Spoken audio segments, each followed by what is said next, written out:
अस्सलाम वालेकुम शाहीन साहब, क्या हाल है सर? आपका ठीक ठाक है? सर आपको भी सलाम और सारे देखने वालों को सुनने वालों को मेरा बहुत सलाम, बहुत शुक्रिया। शाहीन साहब, पिछले कुछ दिनों से काफ़ी हलचल मची हुई है पाकिस्तान में। बार बार एक्सप्लेनेशंस देना देना पड़ रही हैं लोगों को। इसके अलावा भी कुछ खबरें हैं। मैं चाहूँगा कि सबसे पहले ना हम एक ट्वीट मुझे ना आपके अकाउंट के ऊपर नज़र आई थी। क्या मेरे अकाउंट पे? आपके अकाउंट पे एक चीफ, मैं आपको रिमाइंड कर रहा हूँ, आसिम गोरबाचॉफ मुनीर। जी जी जी जी, वो मैं तो उसको अपने लिख ही रहा हूँ कि जी ही टर्निंग, ये हमारे गोबराचाव बन रहे हैं ये, बिल्कुल। गोरबाचॉफ, और फिर उसके बाद फिर एक किसी आईएसआई के एम्प्लॉय की, या लिखा हुआ है उन्होंने अपने ऑफिशियल हैंडल के अंदर के हम वो आईएसआई के लिए हैं। बिल्कुल। वॉइस फॉर उसको पाकिस्तान जरा आर्मी एंड उसको आईएसआई। जरा रिकॉर्ड करके फोटो लेके रख ले, वो भाग जाएंगे मेरा ख्याल है। स्क्रीनशॉट ले लिया है इसका मैंने स्क्रीन शॉट सर। उनके हैंडल का भी ले लें जो डिस्क्रिप्शन उन्होंने दिया है। अच्छा सर, मैं चाहूंगा कि आप जो है ना वर्बली हमें बताएं कि आपने इस ट्वीट के अंदर क्या लिखा जिसकी वजह से उन्हें इतना लंबा चौड़ा जवाब देना पड़ गया, और ये जो गोरबाचॉफ वाला इशू है कि ये इसकी वजह से क्यों उनको इतनी ज़्यादा तकलीफ पहुंची है। देखिए, गोर्बाचॉव तो एक सिंबल बन गया ना। जब वो रूस के सदर बने तो उन्होंने ऐसी पॉलिसीज चलाई, ऐसी चलाई कि जी वो सब उन्होंने सरेंडर कर दिया और पूरा मुल्क टूट गया। ये उनकी हम्म। खास बात। और अमेरिका के और वेस्टर्न यूनियन के वो हीरो बन गए थे। उनको यहाँ पे पता नहीं नोबेल के लिए भी कहा गया था या दिया गया था, ये मुझे याद नहीं है, लेकिन वो हम्म। बहुत ही गोर्बाचॉव साहब जो थे उनके सर पे एक बड़ा एक निशान था, जो कि लोग बड़ा रेफर करते थे कि ये इनके सर माथे पे निशान है। हम्म। तो गोर्बाचॉव का जो मतलब है, जो जो वो ये है कि जी ये पूरे मुल्क को तोड़ने के लिए आए थे। हम्म। और तो अब ये जो मैंने जो इनको लिखा है कि जी ये जिस किस्म के काम कर रहे हैं, और अब इनके जनाब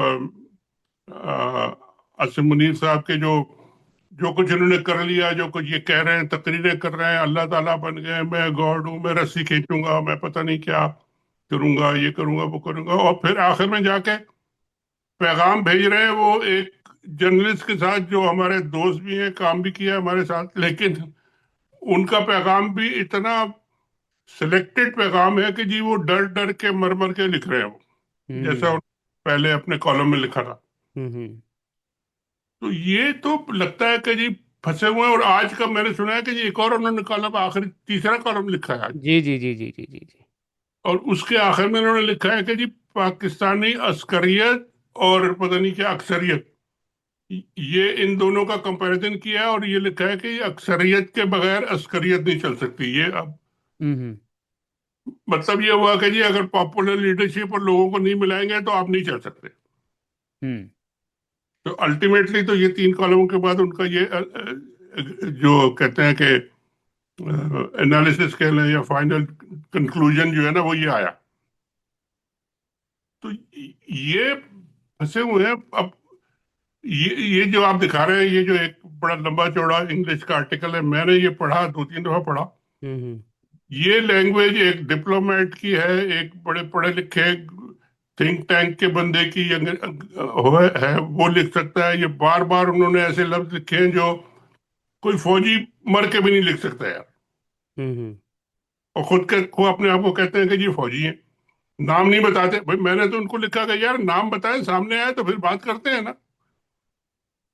तो जब वो मैंने लिखा कि जी ये तो गोरबाचॉफ बन रहे हैं और आप छुप के बैठ पीछे से वार कर रहे हैं, मैंने ये लिख दिया, किसी से लिखवा दिया, ये कर दिया, ये इससे क्या होता है। हम्म। तो वो बड़ी डिस्कशन आजकल चल रही है कि जी ये बड़े ताकतवर है, इतने बड़े बड़े ग्लोबल इश्यूज और पता नहीं कौन से इश्यूज, और ये सारी जो उन्होंने ज्यादतियां की हैं, जो मारा मारी की है, यहाँ पे जो उन्होंने गन डाला है, उसको छोड़ दें आप, दुनिया की बात करें, ये वो कह रहे अच्छा सर, ये तो आपका मुझे जवाब नज़र आया, लेकिन मैं आपको एक और भी बताना चाहता हूँ कि आपको जो है ना सोशल मीडिया पर डिस्क्रेडिट करने की कोशिश की जा रही है। हैं।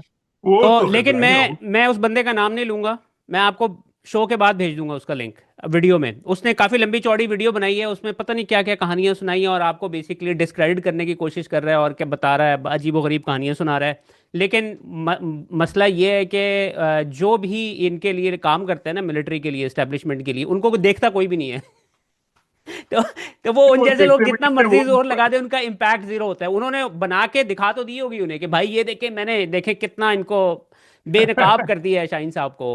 पैसे लेके सर काम अगर करेंगे आप, तो पैसे लेके तो काम फिर ऐसे ही होता है ना। अब यार अगर, चलो मैं भी नाम नहीं लेता, मुझे, मैं जानता भी नहीं हूँ, उन्होंने कहा कि जी मुझे मिले थे, मुझे कभी नहीं मिले, ऐसी मार रहे हैं फजूल की। हाँ, उनको छोड़े। तो बहरहाल वो उन्होंने आपने कुछ बातें की हैं पिछले दिनों में आर्मी चीफ की एक्सटेंशन के हवाले से। जी जी, मैं तो रोज उसको कह रहा हूँ, मैं उस तो कह रहा हूँ कि जी, बल्कि मैंने 3 4 दिन 5 दिन पहले ये शुरू किया था, मेरा जब से ये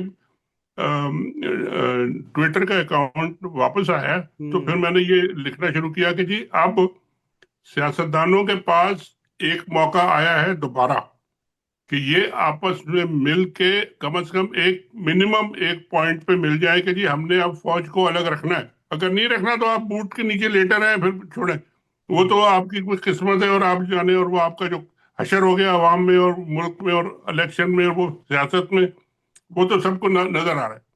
तो अगर आपने ये नवाज शरीफ के बारे में ये कहा जा रहा था कि जी वो बड़े नहीं, खफा है, नाराज है, वो पूरे 14 अगस्त की इतनी बड़ी बड़ी क्या कहते हैं तकरीबात हो गई, ये हो गया वो हो गया, नवाज शरीफ आपको नजर नहीं आए कहीं? क्यों? क्या उनको बुलाया नहीं गया या वो खुद नहीं आए? कोई पता तो करें यार। हम्म। तो वो उनका तो माइनस हो गए वो ऑलरेडी। अब ये कोशिश ही कर रहे हैं कि जनाब आर्टिकल लिखवा रहे हैं अपने सुहेल वड़ाई साहब से। 2 घंटे की मुलाकात उन्होंने करी, कहते हैं 2 घंटे की मुलाकात। 2 घंटे अगर खुरदुरे सवाल किए, यार एक खुरदुरा सवाल तो लिख देते ना कि जी मैंने ये किया था, और उसका जवाब उन्होंने ये दिया। शाहीन साहब, मैं चाहूंगा कि ना, मैं ज़रा ना ये एक दो उनके जो इम्पोर्टेंट बयानात हैं ना उनके आर्टिकल्स के अंदर, वो एक जी, हल्की सी ज़रा स्टोरी लाइन बना के आपके सामने रख दूं, ताकि लोगों को भी पता चले एग्जैक्टली हुआ क्या है, फिर उसके बाद इसको आगे लेके चलते हैं।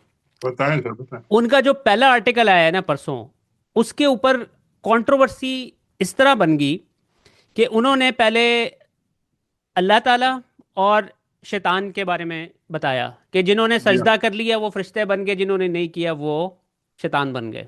ठीक है जी। बताओ। उसके फौरन बाद अगली लाइन में एक ही सांस में उन्होंने अल्लाह ताला को जो है वो आसिम मुनीर को उसको अल्लाह ताला के बराबर खड़ा कर दिया। जी हाँ। ठीक है, अब आसिम मुनीर कौन है? उसकी क्या औकात है कि तुम खुदा के बराबर उसको कर दो भाई? यानी कि पाकिस्तान में भी उसकी क्या औकात है? और फिर साथ ही उन्होंने इमरान खान को शैतान बना दिया कि भाई माफी मांगोगे तो फिर आगे बात चलेगी। ठीक है जी। अब ये यानी कि मैंने छोटा सा आपको खुलासा पेश किया है, जिसकी वजह से बहुत ज्यादा कंट्रोवर्सी बनी रही है सोशल चले मीडिया के ऊपर। 3 साल से वो माफी नहीं मांग रहा ना, आपने जेल में रखा हुआ है उसको। 2 2.5 साल हो गए इमरान खान को, और पाकि पार्टी को भी आपने तितर बितर करने की कोशिश की और मारा पीटी सब कुछ कर दिया। आप आगे क्यों नहीं चल रहे जी? आपको तकलीफ क्या है? आप क्यों 3 साल से अपना एक एक जो आपने वादा किया था वो पूरा नहीं कर सके? एक आपने जो इकोनॉमी पे, SIFC पे, पता नहीं कहाँ पे, किस किस सारे जो हर चीज में आप शामिल हो गए, और साबित क्या हुआ कि जी कुछ नहीं कर सके। तो अब मैंने तो अभी ये इनका आखिरी आर्टिकल नहीं देखा, लेकिन सुना मैंने ये कि आखिरी आर्टिकल में ये यही सुहेल वड़ाई साहब जो बड़े उनके तर्जुमान बने हैं, सर जी जी। वो ये आखिरी कह रहे हैं, आखिरी वो ये कह रहे हैं कि जी अक्सरियत के बगैर अस्करियत नहीं चल सकती। ये एक अल्टीमेट बॉटम लाइन ये आ गई बस। तो आप, आखिरी आर्टिकल जो उनका सर आया है ना, वो भी मैं दो तीन क्विक लाइनें जो है ना आपके सामने रखता हूँ ताकि फिर इसको आगे लेके चलें। वो बेसिकली कहते हैं, एक तो उनकी लाइन थी कि अगले इंतखाबात तक चुप का रोज़ा रख लें जी और हाँ, सारा जोर अगले इलेक्शन की शफाफियत को यकीनी बनाने पर लगाएं। जी हाँ, ये जी हाँ। डील सबके लिए कबूल, काबिल कबूल है भाई, कि इसमें इमरान खान के लिए क्या डील हो गई है? उसके लिए तो ऑलरेडी वो जो जो उन्होंने किया है वही काबिल कबूल है। एक इमरान खान रह गया, उसके लिए क्या है आप हाँ। ऑफर करें? आप क्या कैसे आप इलेक्शन की शफाफियत करेंगे? आप पीछे खड़े हुए हैं सर पे उनके, इलेक्शन कमीशन जो है वो सारा आपके साथ है, जुडिशरी जज आपके साथ है, हाई कोर्ट आपके साथ है, सुप्रीम कोर्ट आपके साथ है। तो किस बात का इलेक्शन ट्रिब्यूनल्स के आज तक फैसले नहीं हुए? पता नहीं कितनी 100 पिटिशन पड़ी हुई है वहां। हम्म। तो किस बात पे आप कह रहे हैं कि ये आप आखिरी आपका ये उम्मीद है? ये आखिरी इनका। मुझे हमारे दोस्त भी हैं, सुहेल बड़ाई साहब हमारे साथ यहाँ आके ठहरते भी हैं, मिले भी हैं, अमेरिका भी आते हैं बहुत। मुझे सब इनकी यहाँ की एक्टिविटीज का पता है। और मेरे ये भी थे, जब मैं कॉलम लिखता था तो ये इंचार्ज थे कॉलम देखने के। उर्दू में मैंने कुछ 200 के करीब कॉलम जंग में लिखे थे। तो ही एक्टिविटीज के हवाले से आदिल राजा भी बड़ी बातें करते हैं इनकी वैसे। वो मेरे पास एक ऐसा आदमी है जिसके घर ये ठहरते थे। और सही। और जो वो कहानियां बताता है ना, वो फिर छोड़ दें, आपकी खैर पर्सनल बातें छोड़ दें, वो हाँ तो अलग। ठीक है, ठीक है, ठीक लेकिन सवाल ये है कि जी ये अब जो लिख रहे हैं 2 घंटे, अगर आपने एक जर्नलिस्ट ने किसी से इंटरव्यू किया है और उसको आप 2 लाइनों में खत्म कर दें और बाकी अपनी कहानियां बताते रहे, ये तो मुझे समझ नहीं आई। आप बताएं कि जी आपने क्या सवाल किए, क्या जवाब दिए, क्या सवाल किए, क्या जवाब, उसके बाद अपना एनालिसिस देना आप। है। तो वो नहीं करने को तैयार, तो ये तो एक तर्जुमान की हैसियत हो गई उनकी, जो उन्होंने कहा आपने ये लिखना है बस ये लिख दें। बाकी आप उनके मिलिट्री के तर्जुमान भी रोज बोलते हैं, आप भी ने भी बोल दिया, चले आपके भी उसी लाइन में शामिल हो गए आप। सर इस हवाले से एक मैं इस बात को आगे लेके चलने से पहले मैं आपको थोड़ी सी चीज़ ऐड करना चाहता हूँ, क्योंकि एक परसों जब इनका ये आर्टिकल आया है ना, तो इस आर्टिकल के अंदर जब इस तरह की चीज़ें थी जिसकी वजह से इतना ज़्यादा क्रिटिसिज्म हो रहा था, लोगों को समझ भी नहीं आ रही थी कि यार ये वाला इस तरह की जो लैंग्वेज जो खुदा बना दिया है, तो ये किस तरह ये आसिम मुनीर साहब के लिए फ़ायदेमंद होगी। तो जो सोशल मीडिया के ऊपर जो सर्कल्स थे ना, वो डिफरेंट बातें करना स्टार्ट हो गए। एक सर्कल कह रहा था कि ये भाई आसिम मुनीर को बदनाम करने के लिए नवाज शरीफ के लिए, नवाज शरीफ ने इनसे आर्टिकल लिखवाया हुआ है।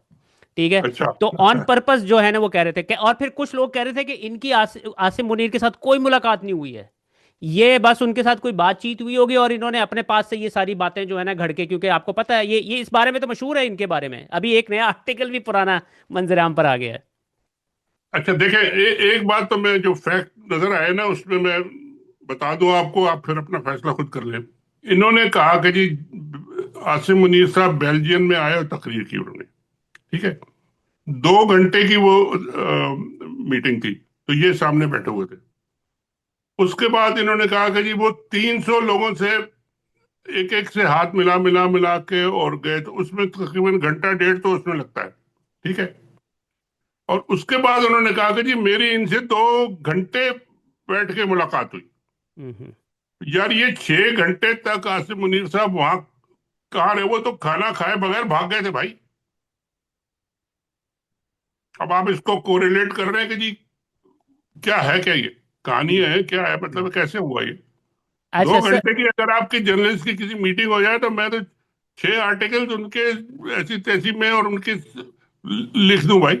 आपने 4 लाइनों में अखबारें कर दिया और अपनी कहानियां लिख रहे हैं कि जी कैदी को ये करना चाहिए तो फलाने को ये करना चाहिए। आप उनके तर्जुमान बन गए तो चलो ठीक है, आप तर्जुमान बन गए, फिर आप आपकी सुनेगा जो भी सुनेगा।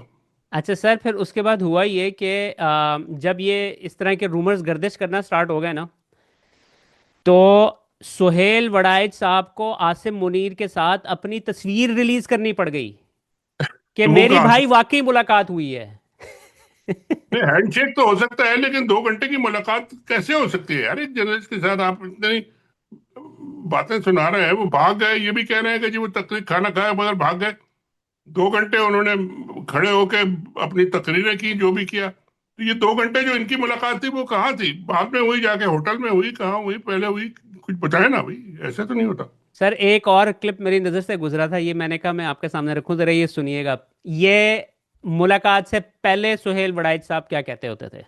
आपने जी। फॉर्मर आर्मी चीफ के बारे में तो बात की, मौजूदा आर्मी चीफ के बारे में क्या राय है? एक तो आउट ऑफ बाउंड है। हम लोग, हमारे यहाँ एक कोड तय है पाकिस्तान में, आपको भी पता है हाँ। कि हमारी फौज बहुत नाराज होती है अगर हम उनके आर्मी चीफ के बारे में कुछ कहें। हाँ। तो इसलिए हम कुछ नहीं कहते, लेकिन इतना तो कह सकते हैं कि वो इस वक्त मुल्क के मदारुल मुहाम है, तो उनको बातचीत करनी चाहिए। उनको जो है अब पता ही नहीं कि वो उनके आगे के अजाइम क्या हैं, किस तरह से करना चाहते हैं।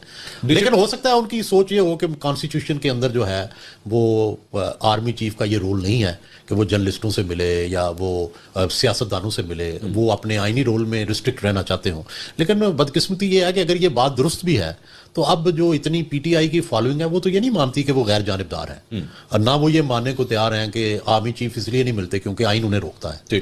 तो इससे क्या है कि इससे उनके ना बोलने से एक इबाम पैदा होता है, उनके हामियों में भी और उनके मुखालफों में भी। ठीक, लेकिन नहीं जी सर, इस क्लिप के बाद फिर आसिम मुनीर साहब ने जो है ना फैसला किया कि सोहेल वड़ाइच से मिलना है। यार इससे पहले जितने आर्मी चीफ थे वो 3-3 6-6 घंटे घर पे बुला के हम सबको, मैं खुद 2 दफा जनरल कियानी के घर पे जाके बैठ के, और सारे के सारे मीडिया के टाइकून, मीर शकील रहमान और एक्सप्रेस वाले और दुनिया वाले और ये सब आके बैठते थे और खाना भी खाते थे और पानी भी पीते थे और दुनिया भर की चीजें होती नहीं, और 6-6 घंटे बैठ के रात को 5-6 बजे से रात के 12 बजे तक, तो ये सब मिलना जो है ये अनकॉन्स्टिट्यूशनल था मेरा ख्याल है। तो जाहिर है फिर ये आगे तो सर, ये ये इनकी जो इन्होंने जो आज का जो आर्टिकल इन्होंने ऑब्वियसली फिर इमरजेंसी में नया आर्टिकल इनको रिलीज करना पड़ा है, उसमें क्या कहते हैं? उसमें बेसिकली जो है ना वो खान साहब को पहले तो उन्होंने ऑब्वियसली आसिम मुनीर का रेफरेंस दे के बात की थी। अब वो इस आर्टिकल के अंदर वो डायरेक्टली अपनी तरफ से बात कर रहे थे कि भाई इस तरह होना चाहिए। एक तो कहते हैं कि जो पाकिस्तानी लोग हैं ना, जो इनके हमायती हैं, वो कहते हैं वो तारा मसीह का किरदार अदा कर रहे हैं। जी जी ये मैंने ठीक है, देखा और था। फिर उसके बाद कहते हैं कैदी जी जान है तो जहान है, पाकिस्तान भुट्टो जैसा सानिया दोबारा नहीं देखना चाहता। यानी कि वो खुले आम धमकियां दे रहे हैं करार basically। ये इमरान खान को नहीं पता, जब शुरू से उन्होंने ये रजिस्ट्रेशन शुरू की है तो इमरान खान को ये नहीं पता कि ये कहाँ लेके जा रहे हैं और क्या कर रहे हैं, उनके साथ जो हशर कर रहे हैं उनको तो पता है। वो तो कई दफा कह चुका है कि जी मैं मरने को तैयार हूं, तो फिर उसके बाद ये तारा मसीह का क्या डर सुना रहे हैं, किसको सुना रहे हैं? हम्म। और सबको तारा मसीह बना दिया यार, अल्लाह का वास्ता है यार। सर वो डेस्परेशन भी शो करती है ना, ये उनको अब समझ नहीं आ रही है कि ये पॉइंट जो है ना कि जी ये क्यों इनको करना पड़ रहा है इस वक्त ये। और मेरा ख्याल है कि ये अब ये जो बैकफायर हुआ है ये अपने सुहेल वड़ाइच साहब का, इनको बहुत पब्लिसिटी बहुत मिली, हर जगह उनका जिक्र हो रहा है, वो तो ठीक है, लेकिन उसका मैसेज जो था वो बिल्कुल उल्टा गया। अब ये किसी और को बुला के बिठाएंगे, मेरा ख्याल है किसी और जर्नलिस्ट को या 1-2 को 3 को, फिर बैठ के उनसे बात करेंगे, करनी पड़ेगी ये अपने आप को। ये he become a political leader, और पॉलिटिकल वो तो पाकिस्तान के सदर और पाकिस्तान के वो ऑल इन ऑल बनना चाहते हैं ना, तो वो मीडिया से बात किए बगैर कैसे बनेंगे? तो ये करना उनको पड़ेगा और ये कर रहे हैं कोशिश। मेरा ख्याल है ये तो फेल हो गया, इसके आगे चले, आगे क्या करते हैं। सर आगे चल के वो फिर उन्होंने हिंट भी दे दी है कि आसिम मुनीर के पास 5 और 10 साल के अंदर पाकिस्तान को दुनिया की तरक्की याफ्ता ममालिक के सफ में खड़ा करने की मंसूबाबंदी है। यार वो ख्वाहिशें को छोड़ देना, ख्वाहिश उनकी है जरूर। नहीं दो सर, साल आप ये भी तो देखें ना, अभी क्या कहा था उन्होंने? कहा था 1 साल में सारा कुछ ठीक हो जाएगा, फिर उसके बाद दो उन्होंने साल कहा था पहले उन्होंने पता नहीं कितने 200 बिलियन 300 बिलियन का SIFC जब बनाया था, और अब अमेरिका लाएगा, सऊदी अरब ये लाएगा, फलान, वो सब कहानी है गोलमाल। अब और कहानी है नई सुना रहे हैं तो चले। अच्छा जी सर, उसके बाद आगे जो है ना उन्होंने फिर जहाँ से पकड़े गए हैं ना, उन्होंने फिर शहबाज शरीफ के हवाले से जो मसाला लगाया ना कि वजीर आजम शहबाज शरीफ के 18 घंटे पुरखुलूस काम करने को सराहा। बिल्कुल ठीक है, वो आसिम मुनीर के लिए काम कर रहे हैं तो वो तो 18 क्या 24 घंटे कर रहे अच्छा हैं। सर, उसके बाद फिर वो मैंने आपको बताया ना कि पैनिक फैला है जब पहले आर्टिकल के बाद, फिर एकदम सारे सोशल मीडिया के ऊपर क्लिप्स आना स्टार्ट हो गए हैं। साजिद तारड़ साहब जो हैं, वो आपको पता है कि ये आसिम मुनीर साहब के साथ साथ ही थे, कहते हैं मैं तो सारा टाइम साथ था, मैंने तो अच्छा, कभी देख इनकी कोई वहां पर इस तरह की कोई मीटिंग नहीं हुई वहां पर। फिर ये अगर वो साथ थे तो बता रहे हैं, मैं तो यहाँ दूर बैठ के बता रहा हूँ कि जी जो टाइमलाइन इन्होंने दी है, 2 घंटे तकरीर की, 1.5 घंटा लोगों से मिले, 2 घंटे इनसे मिले, तो इतने देर तो वो हमारे ठहरे ही नहीं है भाई। ये क्या ये बताएं कि जी उनके होटल जाके या जहाँ पे जाके ठहरे थे वहां जाके मिले, चलो ठीक है, फिर हम समझ लेंगे कि जी अच्छी बात हुई है, मगर फिर भी कुछ नहीं लिखते उनके बारे में। तो हम्म। क्या मतलब है, आप उनके टाउट बन के काम करेंगे या जर्नलिस्ट बन के काम करेंगे? अच्छा सर, बड़ी इंटरेस्टिंग बात एक और है कि आज जो है ना उनका एक और आर्टिकल सर्कुलेट कर रहा था, सोहेल वड़ाइच माजी में फैज हमीद की भी मद्दासराई करते रहे और इसे जनरल बाजवा का जानशीन और आयरन मैन कहते रहे। जब जनरल बाजवा रिटायर होंगे तो यार इन छोड़ दें इन लोगों को, अब इस तरह की बातें करने से, वो ये हर एक का यही करते हैं, और जब अगला चला जाता है तो नए के लिए यही करते हैं। ठीक है। सर और उसके बाद जो है एक और जो चीज़ जो है ना सर्कुलेट कर रही थी आसिम मुनीर के हवाले से, कि इमरान खान का जो है ना जिक्र जैसे ही आता है ना, तो आसिम मुनीर उनको सीधे नाम से नहीं पुकारते, गालियां हाँ, देना स्टार्ट गालियां कर देते देते हैं, हैं। पता नहीं क्या हराम क्या कुछ कुछ कहते हैं, इस तरह की बातें करते हैं अंग्रेजी में भी। वो अब पैनिक पैनिक है ना जी। 2-3 साल से वो काबू नहीं कर सके एक आदमी को, तो अब वो गालियां देंगे और क्या करेंगे? हम्म। दे कितनी दे देंगे गालियां, बाकी चले। सर उसके बाद जो आपको याद होगा कि आज से कोई 3 दिन पहले आसिम मुनीर के हवाले से एक स्टेटमेंट आपकी नज़र से भी गुजरी होगी, जिसमें उन्होंने पाकिस्तान को डंपस्टर ट्रक कहा था और हम्म। इंडिया को शाइनिंग मर्सिडीज कहा था, और कहा था कि जब ये दोनों टकराएंगे तो आप बताएं किसका नुकसान होगा। तो अब हुआ क्या है कि पिछले 2 दिनों से इस चीज़ के ऊपर इतना सिग्निफिकेंट क्रिटिसिज्म हो रहा था कि ये पाकिस्तान को अगर डंपस्टर ट्रक समझता है ना, तो ये बिल्कुल कचरे की तरह ही पाकिस्तान के साथ ये सलूक कर रहे हैं आसिम मुनीर साहब। ठीक है जी। तो आज क्या हुआ है, आज क्या हुआ है, मोहसिन नकवी साहब मंजरे आम पर आए हैं और उन्होंने स्टेटमेंट रिलीज की है। अब उन्होंने क्या किया है, उन्होंने डंपस्टर ट्रक के बजाय उन्होंने कहा पाकिस्तान पत्थरों से भरे डंपर ट्रक की तरह है। उन्होंने थोड़ा सा जो है ना उसको चेंज किया और उसको थोड़ा सा रीजनेबल बनाने की यार, कोशिश की। बात तो वही कर रहे हैं ना, एक कचरे का ट्रक ही कह रहे हैं ना, उसके ड्राइवर आसिम मुनीर साहब है, बस ठीक है। अब उन्होंने अपने आप को डिफाइन कर लिया कि जी मैं ये हूँ। अब मैं मर्सिडीज को टक्कर मारूं या मजेराटी को टक्कर मारूं या पोर्शे को टक्कर मारूं, नुकसान उनका होगा, मेरा नहीं होगा। आप तो हैं ही कचरे का ढेर यार, तो आपको क्या नुकसान होगा? बच्चे छोड़े कुछ हम्म। बेहतर करने की कोशिश करें अपने आप को यार। हाँ बहरहाल सर वो अजीबो गरीब किस्म के बयानात आ रहे हैं इनके, तो पैनिक आपको पता है काफी सिग्निफिकेंट हुआ हुआ है। ये एनीवेज। हम्म। ये सारी पोजीशन ऐसी होती है आखिरी वक्त में, जब बिल्कुल ये ये डिक्टेटर्स, ये जो पैनिक हो जाते हैं ना, इनको कुछ समझ नहीं आता कि क्या करें। फिर वो जाते हैं मीडिया के सामने, पॉलिटिशियन से कहते हैं बातें करो, हमारी मीडिया हमारी बातें करे। मगर अब too late for this, it is too late for this. ये अब इन चीजों से कोई ठीक नहीं होता। आपने अगर बात करनी है इमरान खान से, तो फिर आप अपनी बात करें। आप माफी मांगेंगे, आप माफी मांगेंगे, तब इमरान खान फॉरवर्ड आएगा कि जी अच्छा चले, मैं मुल्क के लिए क्या कर सकता हूं, ये आपसे बात करते हैं। वरना नहीं, कुछ नहीं होगा। ये तो अ, छोड़ो यार। अब ये इन इन लोगों की ये टैक्टिक्स जो है ना, ये बहुत पुरानी हो चुकी है। और कोई कोई चमचे करके उन्होंने मेरे खिलाफ भी छोड़े हैं, पता नहीं क्या क्या कहानियां सुना रहे हैं, उनको भी छोड़े, वो सब ऐसी बकवास है। हम्म। ये कहीं नहीं जा रहे, दे आर गोइंग नोवेयर।